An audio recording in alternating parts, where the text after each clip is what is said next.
Hello दोस्तों, मैं रविंद्र कुमार सैनी स्वागत करता हूं आपका अपना यूट्यूब चैनल सूर्य किरण पाठशाला में।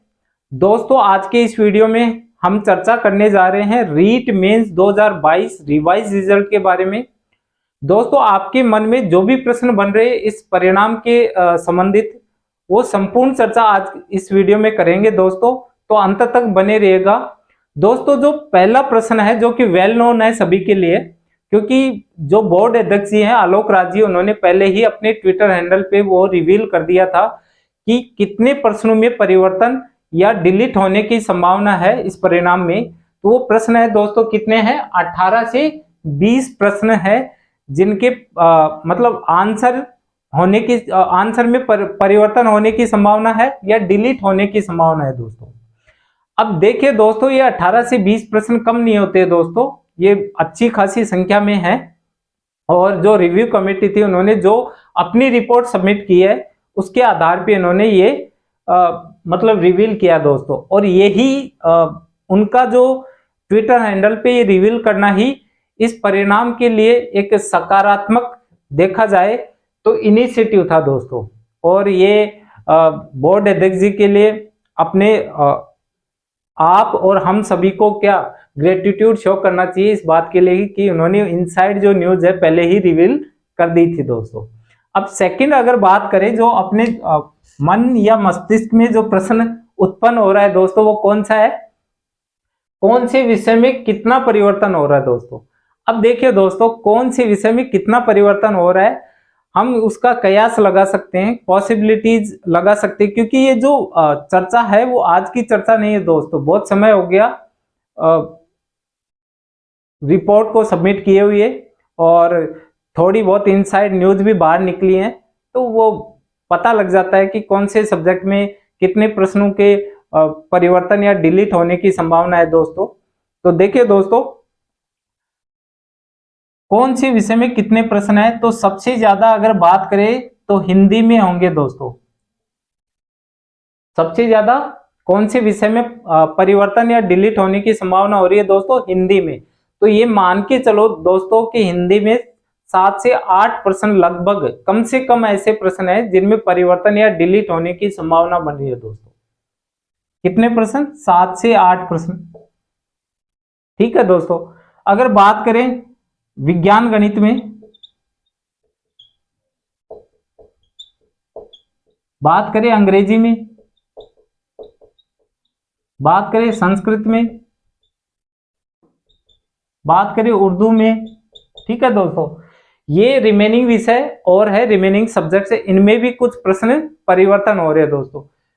हिंदी के बाद में विज्ञान गणित, तो इसमें भी कम से कम 3 से 4 प्रश्न या 4 से 5 प्रश्न ऐसे है दोस्तों जिनमें परिवर्तन या डिलीट होने की संभावना बन रही है दोस्तों। ठीक है।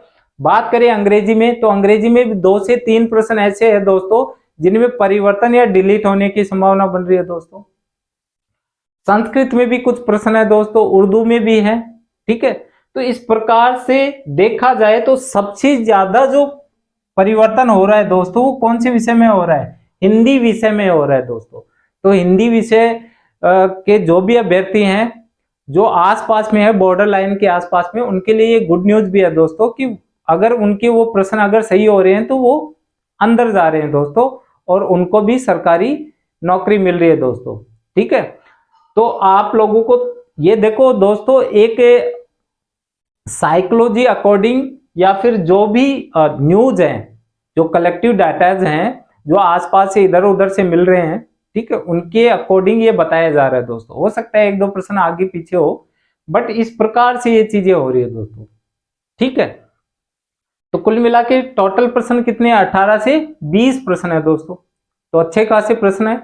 अगर बात करें परिणाम में देरी के क्या कारण है दोस्तों और सरकार की क्या मंशा है, अब देखिए दोस्तों, परिणाम में देरी का कारण भी यही है, प्रश्नों की संख्या है दोस्तों।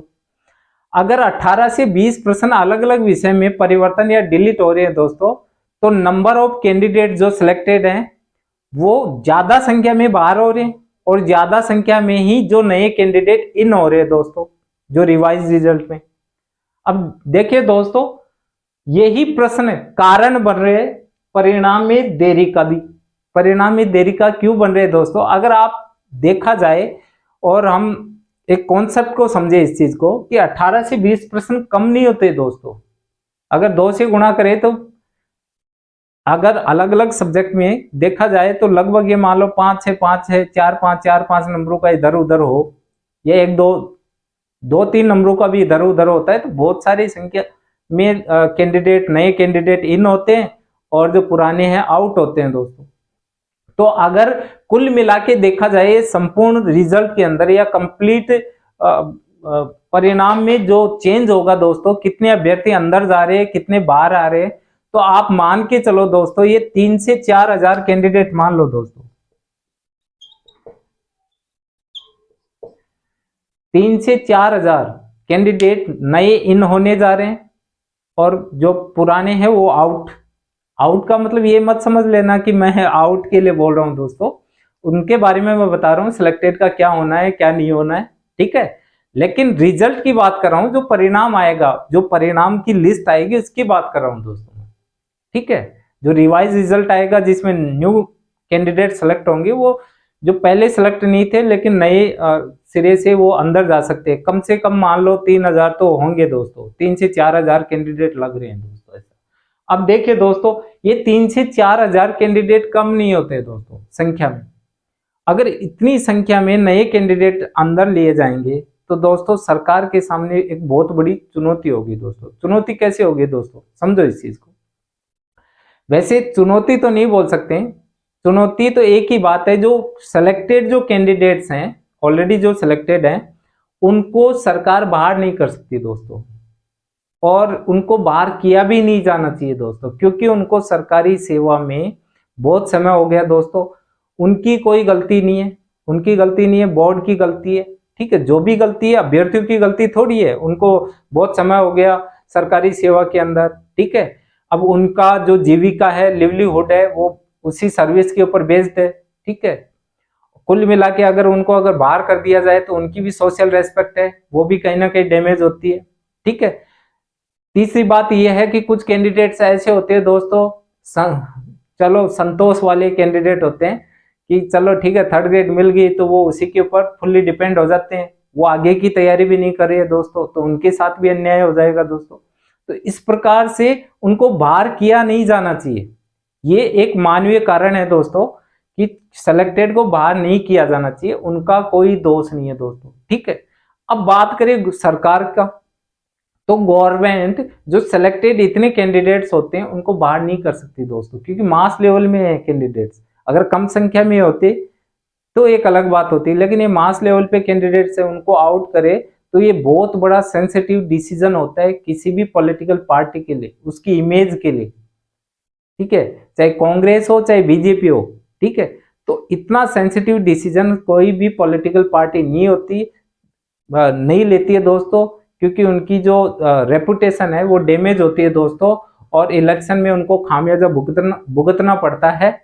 इस तरीके से सेलेक्टेड को बाहर कोई भी सरकार, चाहे कांग्रेस हो चाहे बीजेपी हो, वो नहीं करेगी दोस्तों। और आज तक इस प्रकार का आपने देखा भी होगा इतिहास में, कुछ छोटे मोटे अगर नंबर ऑफ कैंडिडेट्स है वो घटनाएं, उनको छोड़ के इस प्रकार की मास लेवल पे घटनाएं ऐसी नहीं हुई कि आउट कर दिया या ठीक है कंप्लीटली सेवा के बाहर कर दिया, ऐसा नहीं होता है दोस्तों। तो जो सिलेक्टेड है उनके ऊपर कोई तलवार नहीं है सरकार की तरफ से, गवर्नमेंट की तरफ से भी नहीं होगी। जहां तक संभावना लग रही है कि कोई इस प्रकार का कुछ नहीं है कि उनको सेवा से बाहर कर दिया जाए, कुछ नहीं होगा। दूसरी बात है, जो सिलेक्टेड हैं वो जो भाई बहन है उन लोगों ने क्या किया, हाई कोर्ट में पिटीशन भी दायर करी, और वो अच्छी बात है, वो अपने मतलब हक के लिए लड़ रहे हैं, अपने लिए डिफेंसिव हुए हैं, और वो पहले ही एक्टिव हो चुके हैं। तो बहुत अच्छी मतलब उन्होंने इनिशिएटिव लिया है अपना, और उनके ऊपर कोई तलवार वगैरह नहीं लटकी उनकी सरकारी नौकरी के ऊपर। तो ये भी है। अब परिणाम में देरी का रीजन यहां तक अगर आपको समझ में आ गया होगा, तो जो मेन कारण है वो समझो दोस्तों, सरकार सेलेक्टेड के साथ में इस प्रकार से नहीं होगा कुछ भी, सरकार को लग रहा है। अब जो नए कैंडिडेट्स लेने हैं वो संख्या में ज्यादा है दोस्तों। अब संख्या में 3 से 4 हजार कम से कम मान लो दोस्तों, एक कयास लगा रहे दोस्तों, अगर इतने कैंडिडेट्स लेती है सरकार नए कैंडिडेट्स, तो इतने शैडो पोस्ट क्रिएट करनी पड़ेगी गवर्नमेंट को। इतनी शैडो पोस्ट अगर सरकार क्रिएट करती है तो जो नई रिक्रूटमेंट गवर्नमेंट निकालेगी 3rd ग्रेड की, उसमें वो पोस्ट क्या कम होंगी दोस्तों, वो कम करनी पड़ेंगी।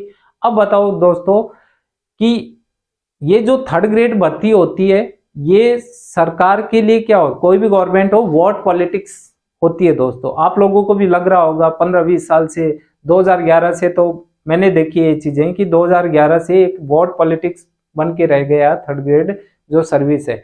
जब भी सरकार को इलेक्शन आते हैं तब ये मास लेवल पे रिक्रूटमेंट निकलती है और उसी के भरोसे चलती है सरकार इस तरीके से।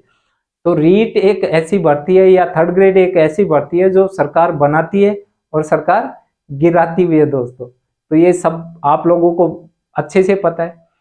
अब शैडो पोस्ट सरकार क्रिएट करती है तो उनको न्यू जो रिक्रूटमेंट निकालेगी थर्ड ग्रेड की, उसके अंदर क्या होगा कि ये पोस्ट कम करनी पड़ेगी, क्योंकि जितनी रिक्वायर्ड पोस्ट है वो उतना ही तो फिल कर सकती है गवर्नमेंट।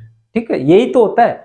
अब रिक्वायर्ड जितने हैं उतनी पोस्ट निकाले और 4000 ये शैडो पोस्ट क्रिएट करे तो उनमें कम करना पड़ेगा, तो वो भी बैड इम्पैक्ट कहीं ना कहीं प्रेजेंट गवर्नमेंट के ऊपर पड़ेगा कि भाई ये है कि उनको भी दिमाग में है कि नई रिक्रूटमेंट पे अगर संख्या कम होगी तो कंपैरिजन होगा कहीं ना कहीं, और इस प्रकार से कंपैरिजन के कारण से इसका भी क्या बैड इम्पैक्ट गवर्नमेंट के ऊपर पड़ रहा है।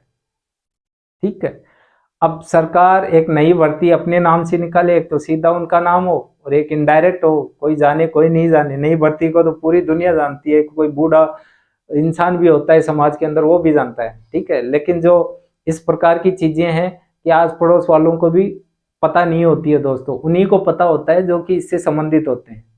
ठीक है, वो ही इसके बारे में यूट्यूब पे लगे रहते हैं, ठीक, वेबसाइट को सर्च करते रहते हैं, अदर को तो कोई मतलब ही नहीं होता। लेकिन अगर न्यूज़पेपर में बड़ी खबर छपती है कि इतनी मास लेवल पे कोई सरकार भर्ती निकाल रही है तो बूढ़े से लेकर बच्चे तक को पता होता है दोस्तों। तो ये चीजें भी हैं दोस्तों, इसीलिए परिणाम में देरी का ये सारा का सारा बन रहा है सरकार के कि क्या करना चाहिए, कौन सा बीच का रास्ता निकाले, क्या है क्या नहीं है। तो इसीलिए रिजल्ट में क्या डिले हो रहा है दोस्तों। अब देखिए दोस्तों, आलोक राज जी की बात करें तो ये जो कैंडिडेट थे, कैंडिडेट हैं, लेकिन पहले जिस पोस्ट में ये मतलब जिस पोस्ट में अपनी सेवा दे रहे थे वो डिफेंस पोस्ट थी दोस्तों। वहां ऑनेस्टी एक बहुत बड़ी मतलब वर्क करती है, ईमानदारी। तो इन्होंने क्या, जो ही पोस्ट संभाली और ये चीजें नई नई आई तो इन्होंने सबसे पहले अपने ईमानदारी का परिचय देते हुए इन्होंने क्या किया, आलोक राज जी ने जो भी कमेटी की रिव्यू कमेटी की रिपोर्ट आई, इन्होंने क्या ट्विटर हैंडल पे रिवील कर दी। अब वो बेस बन गया क्या, 18 से 20 प्रश्नों के परिवर्तन होने की संभावना बन रही है।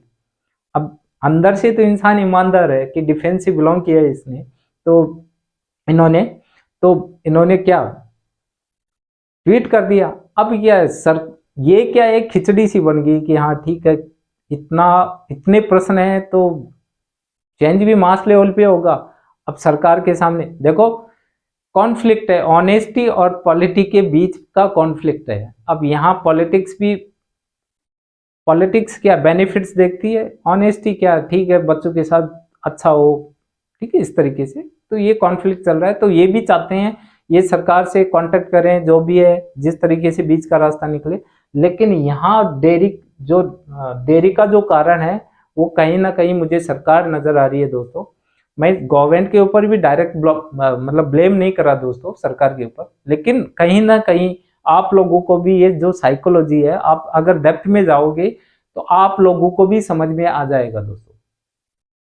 ठीक है, तो परिणाम में देरी क्यों हो रही है दोस्तों, आप लोगों को समझ में आ गया होगा कि कहीं ना कहीं सरकार भी डिसीजन किस तरीके से, अब सरकार को मास लेवल पे रिक्रूटमेंट भी निकालनी है नई थर्ड ग्रेड।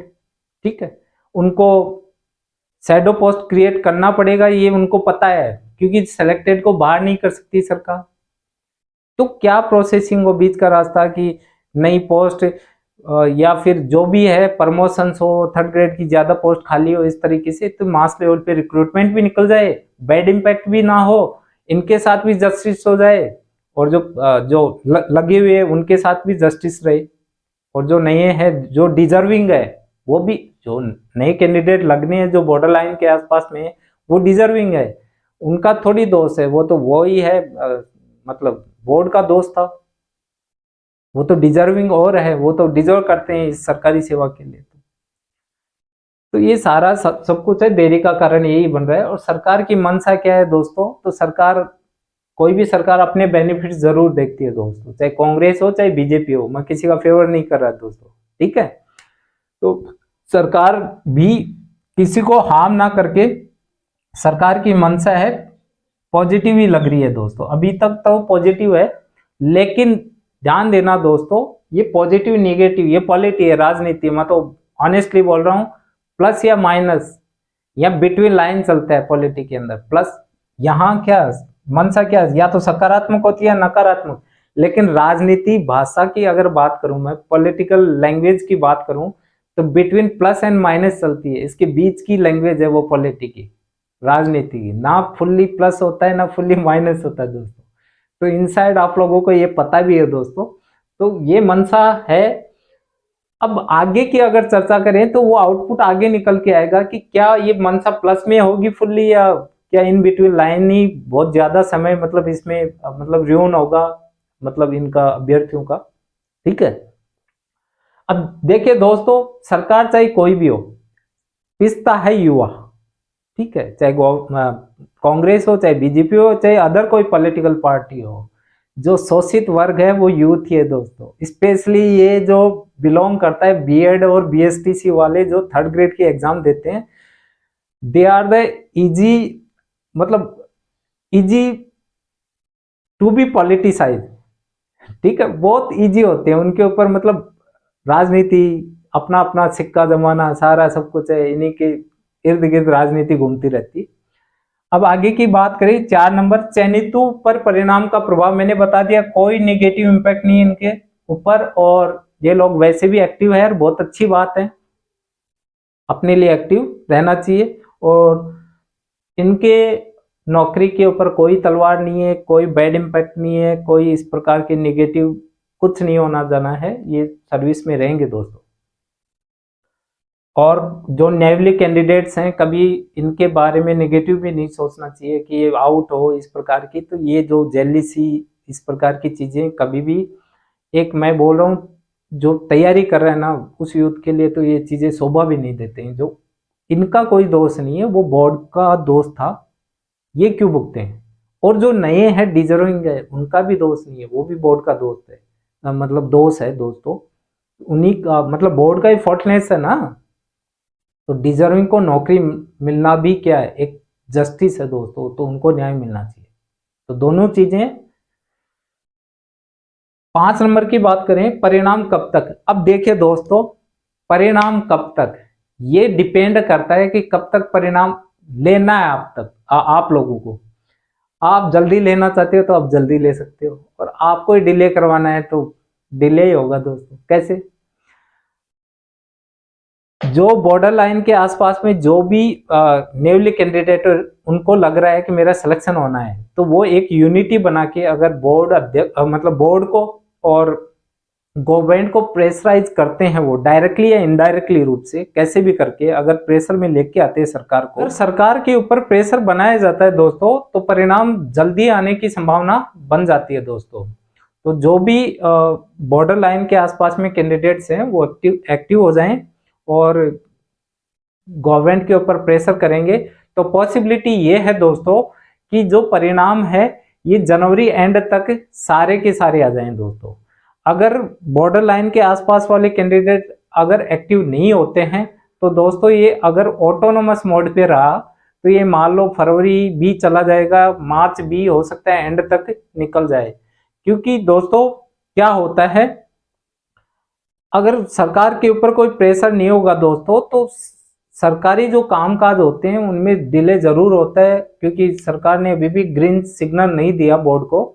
तो यहाँ पे डिसीजन पेंडिंग चल रहा है गवर्नमेंट के अंदर, और पता नहीं क्या पॉलिटी हो इन फ्यूचर, कि हो सकता है ठंडे बस्ते में चली जाए जो भी प्रक्रियाएं हैं। तो अगर जो बॉर्डर लाइन वाली जो भी कैंडिडेट्स हैं जिनको लग रहा है कि मेरा सिलेक्शन होने जा रहा है, तो उनको एक्टिव हो जाना चाहिए और गवर्नमेंट को प्रेशर करना चाहिए। इसीलिए जो रिजल्ट हैं वो रैपिड स्पीड से आएंगे दोस्तों, बहुत जल्दी आ जाएंगे दोस्तों। हो सकता है कि जनवरी में सारे के सारे परिणाम आ जाए जनवरी एंड तक। अगर ऑटोनोमस मोड पे होगा तो दोस्तों बोर्ड अध्यक्ष जी ने बोला कि 15 जनवरी तक सारे परिणाम आ जाएंगे, लेकिन मुझे नहीं लगता दोस्तों कि 15 तक एक भी परिणाम आएगा। अगर आ भी गया तो इस एक ऐसे विषय का परिणाम डाल देंगे दोस्तों जिसमें परिवर्तन न के बराबर हो, कोई ज्यादा खास परिवर्तन नहीं हो। उससे फर्क भी क्या पड़ना है कि रिवाइज रिजल्ट आ रहा है कि नहीं आ रहा है। फर्क तो तब पड़ता है दोस्तों कि नए कैंडिडेट इन हो, ठीक है, नए कैंडिडेट इन हो, उनको भी सरकारी सेवा प्राप्त हो, सरकारी नौकरी मिले, तभी तो रिवाइज रिजल्ट का कोई ना कोई मतलब पॉजिटिव इम्पैक्ट होता है दोस्तों। तो अगर देखा जाए दोस्तों, अगर प्रेशर आप डालते हो ट्विटर हैंडल के माध्यम से, डायरेक्टली अगर अध्यक्ष जी से मिलते हो, सरकारी जो गवर्नमेंट के नुमाइंदे हैं उनसे मिलते हो, तो अगर प्रेशर बनाते हो तो पॉसिबिलिटी ये है कि 15 फरवरी तक मेरे हिसाब से सारे के सारे परिणाम जारी कर दिए जाएंगे। वो भी अगर एक जगह आप यूनिटी बना के इस प्रकार की प्रोसीडिंग करते हो। अगर आप गवर्नमेंट के ऊपर ही सारा डाल के अगर पैसिव मोड पे चले जाते हो तो रिजल्ट में डिले होने की पॉसिबिलिटी लगभग मान लेना कि 100% बन रही है। धीरे धीरे ये डिले ही होता जाएगा दोस्तों। और ध्यान देना दोस्तों, राजनीति हमेशा प्लस या माइनस नहीं होती दोस्तों, पॉलिटी हमेशा प्लस माइनस के बिटवीन चलती है, उसके बीच में चलती है, ठीक है, उसके बीच में इन बिटवीन चलती है दोस्तों। तो वो किधर कब माइनस की तरफ हो जाए किधर प्लस हो जाए तो ये समय कहा नहीं जा सकता दोस्तों। तभी बोलते हैं जब मामला गर्म होता है तभी एक्टिव होके काम करवा लेना चाहिए दोस्तों, यही समझदारी होती है। क्योंकि यूथ तो हमेशा पहले से ही शोषित होता है दोस्तों, और ज्यादा क्योंकि हम कोई भी गवर्नमेंट हो वो यूथ का ही शोषण करती है दोस्तों, चाहे कांग्रेस हो चाहे बीजेपी हो दोस्तों, ठीक है। तो अपने आप को डिफेंड करने की कोशिश करो, परिणाम के लिए संघर्ष करो, जल्दी से जल्दी परिणाम लाने के लिए जो भी संभव जो पॉसिबल है एक्ट है वो करो दोस्तों, तभी जाके जो रिजल्ट है वो जल्दी डिक्लेयर किए जाएंगे दोस्तों। दोस्तों हमें थैंकफुल होना चाहिए बोर्ड अध्यक्ष जी आलोक राज जी का, इसके लिए 18 से 20 क्वेश्चंस का जो ट्विटर हैंडल पे इन्होंने ट्वीट किया है यही बेस बना है इस सारी प्लॉटिंग का, स्टोरी का। क्योंकि बेस इसलिए बना है कि जो रिजल्ट के क्या इम्पैक्ट होने हैं, कितने लेवल पे इम्पैक्ट होने हैं, ठीक है, तो वो सारे के सारे इसी के ऊपर आप बेस्ड हैं दोस्तों, सभी इसी के ऊपर गैस भी कर सकते हैं दोस्तों। और यही रीजन बन रहा है रिजल्ट डिले होने का भी दोस्तों, ठीक है। तो आई होप आप लोगों को समझ में आ गया होगा सारा सब कुछ। अभी विदा लेता हूं दोस्तों, जय हिंद जय भारत।